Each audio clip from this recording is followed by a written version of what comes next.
বৈষম্যবিরোধী আন্দোলনে হত্যাকাণ্ডের মামলায় রোববার বিমানবন্দর থেকে গ্রেফতার করা হয় অভিনেত্রী নুসরাত ফারিয়াকে।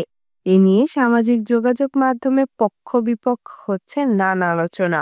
এবার এই বিষয়ে কথা বলেছেন সাংস্কৃতিক বিষয়ক মন্ত্রণালয়ের উপদেষ্টা মোস্তফা সরোয়ার ফারুকী। নুসরাত ফারিয়ার গ্রেফতারের ঘটনায় তিনি বিব্রত হয়েছেন বলে জানান।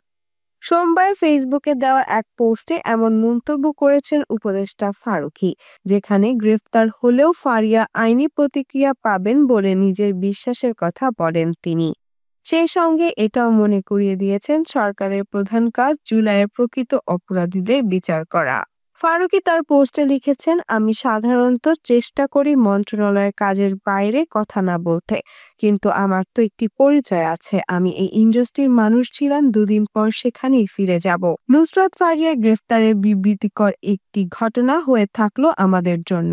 ফারুকী আরও বলেন, আমাদের সরকারের কাজ জুলাইয়ের প্রকৃত অপরাধীর বিচার করা। ঢালাও মামলার ক্ষেত্রে আমাদের পরিষ্কার অবস্থান, প্রাথমিক তদন্তের সংশ্লিষ্টতা না থাকলে কাউকে গ্রেফতার করা হবে না এবং সেই নীতিতেই অনুসরণ করা হচ্ছিল।